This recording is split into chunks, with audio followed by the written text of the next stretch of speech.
Assalamualaikum warahmatullahi wabarakatuh. Selamat pagi, Ananda siswa-siswi SMK kelas 10 yang Bapak banggakan. Mari kita sama-sama meminta permohonan kepada Allah Subhanahu wa Ta'ala agar pembelajaran kita pada hari ini diberi kemudahan dalam memahami ilmu.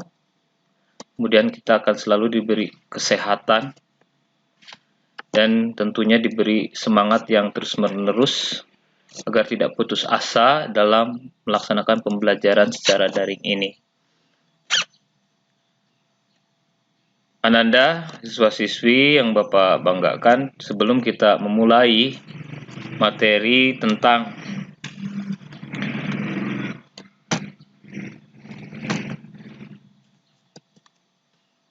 hakikat ilmu kimia, peranan kimia dalam kehidupan, metode ilmiah, dan keselamatan kerja, alangkah lebih baiknya kita sama-sama berdoa dulu di dalam hati dengan membacakan surat Al-Fatihah secara hikmat. Berdoa mulai. Bismillahirrahmanirrahim.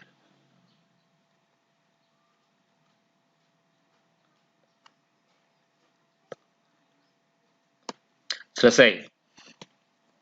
Baiklah, Ananda, pertemuan kita pada hari ini akan dilakukan melalui video pembelajaran, di mana pada pertemuan-pertemuan selanjutnya kita lakukan pembelajaran itu melalui Google Classroom.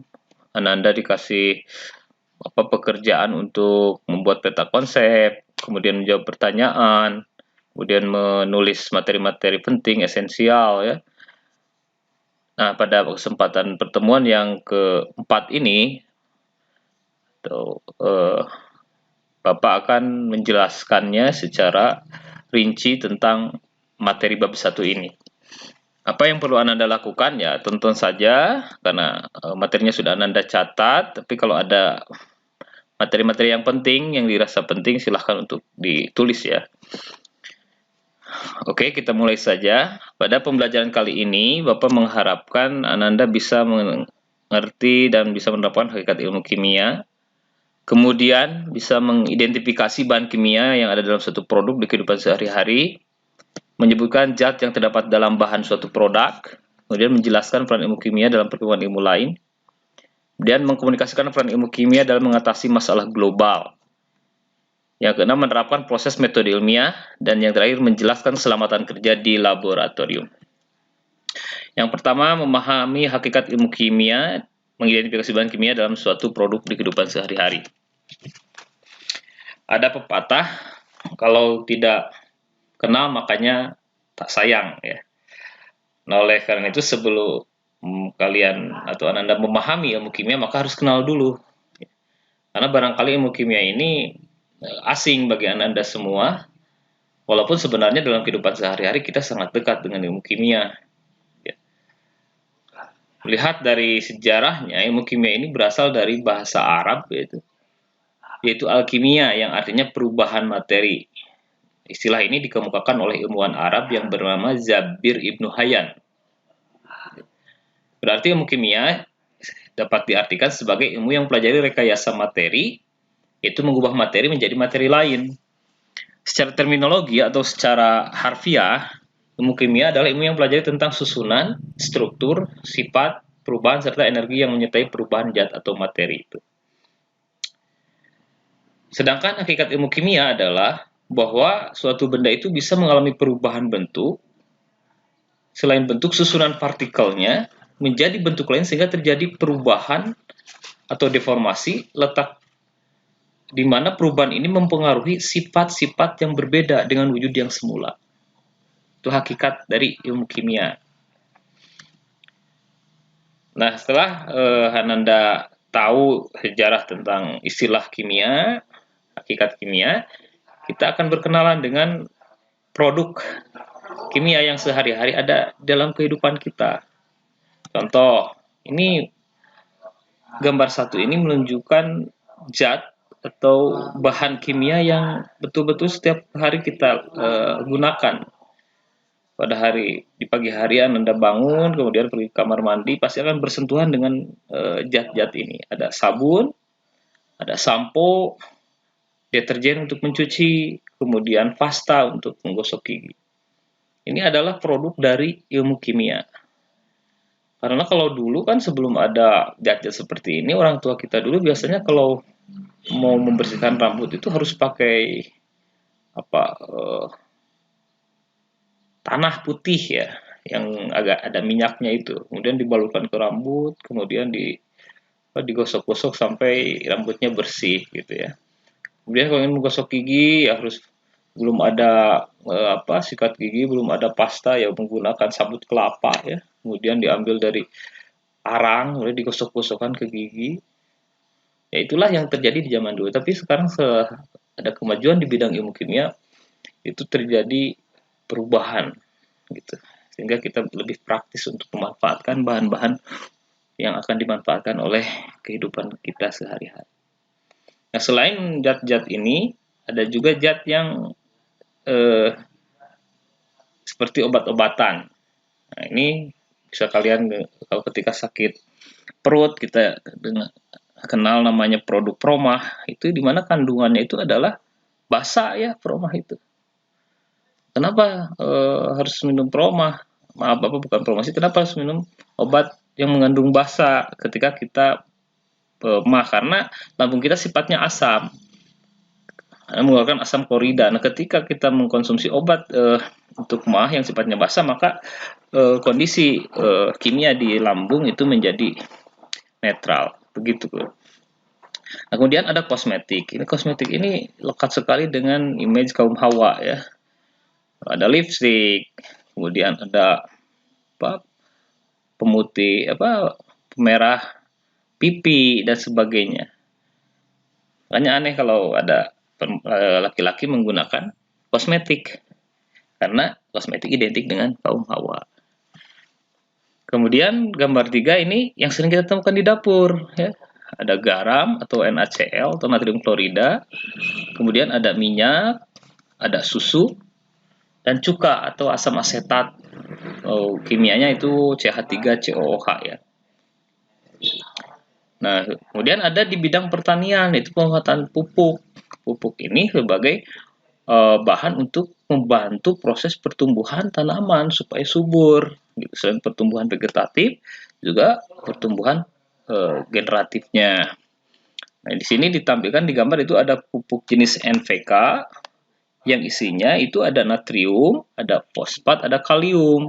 Ini yang disebut dengan pupuk majemuk, karena di dalam karung ini ada 3 jenis unsur kimia yang dimanfaatkan untuk kesuburan tanaman. Nah, sementara yang ini, nah ini adalah pupuk tunggal, karena kandungannya nitrogen saja, gitu ya. Ini yang warnanya putih ya, ini biasa digunakan oleh orang tua kita ketika mau memupuk tanaman padi atau tanaman lainnya. Selanjutnya ini gambar 5 yang lekat dengan kehidupan sehari ini ada LPG nih. Kemudian juga ada cairannya atau bentuk cairan seperti premium, pertalite, kemudian pertamax. Kalau LPG itu bentuknya gas, liquid petroleum gas. Nah, ini proses sampai hadir di kehidupan kita sehari-hari, LPG dan bahan bakar minyak ini melalui proses yang sangat panjang. Nah, ini di bawah ini, sebelah kanan, itu proses pengambilan bahan minyak bumi yang masih mentah. Itu nanti bor pakai menggunakan ilmu geologi, ilmu pertambangan terintegrasi di sini. Ilmu fisika juga, ilmu matematikanya harus lengkap gitu ya. Sehingga tidak ada kesalahan ketika mengebor permukaan bumi sampai ke dalam untuk menyedot minyak mentah ini. Kemudian minyak mentah nanti akan diambil atau crude oil bahasa Inggrisnya akan diproses melalui proses destilasi bertingkat dalam sebuah alat namanya tanur. Nah, dari situ nanti minyak mentah ini akan dipecah-pecah melalui pemanasan bertingkat. Keluar LPG dari situ, keluar minyak tanah, keluar solar, kemudian keluar paslin, lilin, dan aspal, gitu ya. Dan itu hasil dari pengolahan minyak bumi. Nah, ini kesediaannya terbatas karena tidak dapat diperbaharui, sehingga harus kita mencari energi alternatif lain yang sifatnya bisa diperbaharui, gitu ya, supaya kehidupan kebudayaan manusia di dunia ini bertahan lama, gitu ya. Kalau ini dieksploitasi secara habis-habisan, besar-besaran, ya maka kita suatu saat akan mengalami krisis energi. Bisa jadi kita kembali lagi ke zaman batu. Mobilnya tidak bisa dikendarai, HP-nya tidak nyala lagi, dan sebagainya, gitu ya. Kemudian kita sekarang akan masuk ke submateri tentang kode daur ulang produk plastik. Nah, dalam jenis plastik itu ada yang sering kita gunakan di kemasan, contoh menggunakan kalian suka jajan itu di warung, lihat di bagian bawahnya ada kode seperti ini kode daur ulang. Kalau satu itu namanya polyethylene terephthalate, kalau kodenya 2 namanya high density polyethylene, kalau kodenya 3 ini polyvinyl chloride. Disingkatnya ini PET, yang ini HDPE, yang ketiga ini PVC. Ini punya sifat atau fisik yang berbeda-beda, sifat fisiknya itu. Contoh yang kodenya 1 itu kuat, rigid, gitu ya. Contoh produknya misalkan botol soda, pakaian, perangkat handphone, nah, kodenya 1. Kemudian yang kodenya 2, permukaannya kasar, plastik tapi kaku, tapi tahan terhadap retak. Contohnya wadah susu, botol pemutih, mainan, kantong bahan makanan, ya. Kantong bahan makanan. Kemudian yang PVC itu paralon, ya, yang kita gunakan untuk saluran air. Nah, itu sifatnya fleksibel, itu mudah meleleh, tenggelam dalam air. Contohnya pipa nih. Perangkat handphone juga menggunakan kode daur ulang plastik nomor 3. Selanjutnya ada kode nomor 4 namanya LDPE, low density. Ini kristal sedang, tidak mudah larut. Contohnya pembungkus makanan, kantong sampah, kantong cuci pakaian. Ya. Itu ada penggunaan produknya misalkan untuk wadah sampah. Kemudian ada lagi yang kodenya 5 namanya polypropylen atau P2. Sifatnya kaku seperti fiber, ya. Tahan panas, peralatan rumah tangga, gitu. Kemudian produknya untuk sapu, sikat, gitu ya, kabel baterai dan insulator. Kemudian yang keenam yaitu polistiren atau singkatnya PS. Ini agak rapuh, tahan asam, ya, dan basah, tapi tidak tahan terhadap zat organik. Zat organik itu ya mudah terurai, gitu ya. Sifatnya tenggelam, ya. Wadah makanan cepat saji, wadah minuman, wadah CD, ya. Kemudian gambar gulungan pita, video, itu pun menggunakan polistiren. Nah, berikutnya materi yang sudah ditulis kalian adalah tentang metode ilmiah.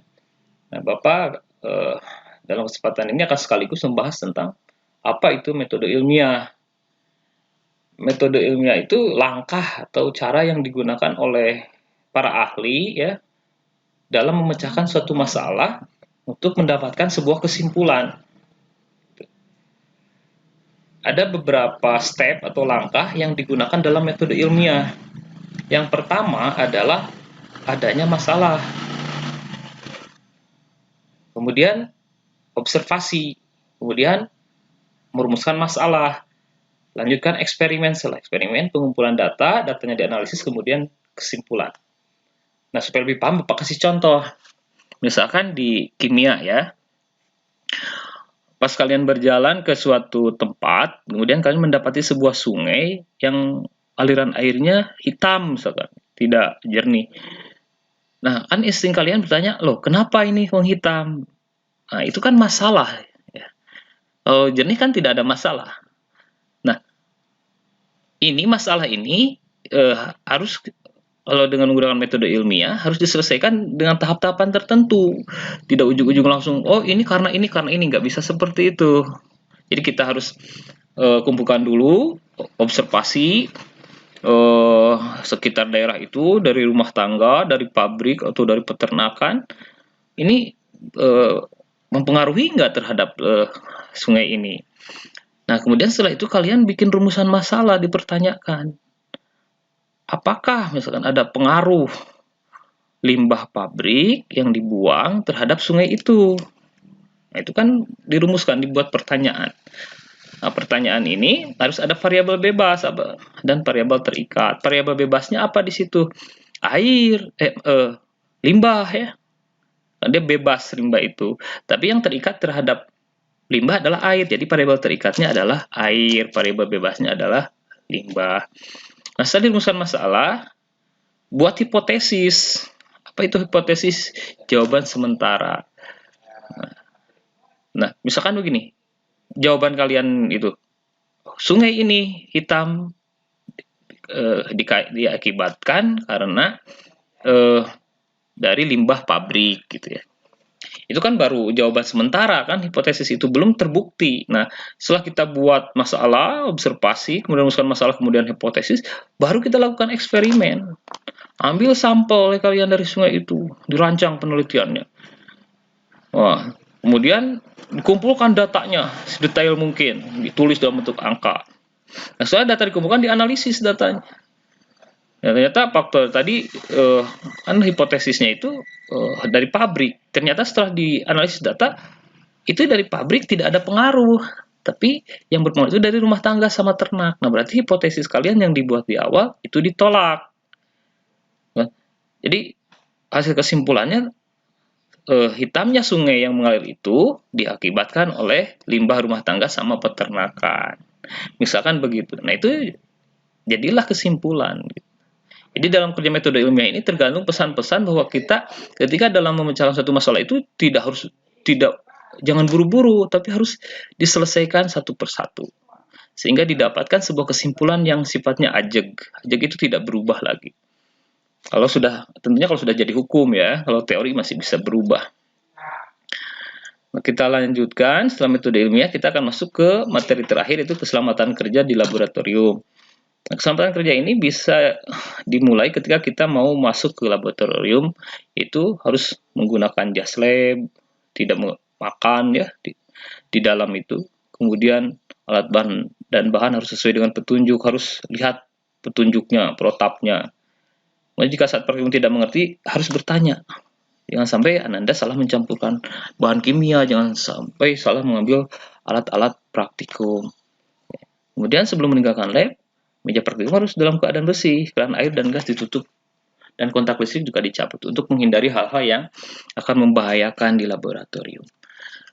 Kemudian untuk penyimpanan bahan kimia ya, karena yang namanya laboratorium itu pasti erat sekali kaitannya dengan bahan-bahan kimia yang sifatnya netral, asam, basa, dan mudah terbakar gitu ya. Oleh karena itu, bahan kimia harus disimpan pada rak atau lemari yang disediakan khusus untuk itu. Misalkan asam, tidak boleh disimpan di lemari kayu, tapi harus lemari yang tahan terhadap korosi. Kemudian jangan mengisi botol sampai penuh dan jangan diarahkan ke muka, gitu ya. Kemudian bahan kimia dan alat itu harus dikasih label. Jangan sampai ketika kita mau menggunakan ternyata salah, harusnya menggunakan asam sulfat, ternyata kamu ambil misalkan basa hidroksida misalkan NaOH. Itu kan jadi reaksi kimia yang nanti kalian praktekkan menjadi salah. Kemudian botol kimia yang berisi bahan kimia, gas berbahaya harus disimpan di lemari asam. Tadi sudah saya sebutkan ya. Kemudian penggunaan zat. Jadi tadi masuk lab, kemudian penggunaan bahan kimia, penggunaan zat. Nah, ini salah satunya itu tabung reaksi yang berisi zat kimia dipanaskan tidak boleh diarahkan ke wajah. Larutan kimia yang tumpah di meja atau di lantai segera dibersihkan. Jika asam pekat dinetralkan dulu dengan soda kue. Larutan pekat yang tidak terpakai dan dibuang di wastafel diencerkan dengan air lebih dahulu. Jadi jangan langsung dibuang ya, karena takut terjadi kebakaran dan sebagainya. Kemudian mengambil jas cukupnya dan jika berlebih tidak boleh dikembalikan ke botol asal. Barangkali itu materi yang dapat Bapak sampaikan. Mudah-mudahan bermanfaat di bab 1 ini. Mudah-mudahan COVID ini cepat berlalu dan kita bisa bertatap muka di dalam kelas dengan bersukaria gitu untuk belajar ya. Tetap semangat, jaga kesehatan. Wabillahi taufiq wal hidayah. Wassalamualaikum warahmatullahi wabarakatuh.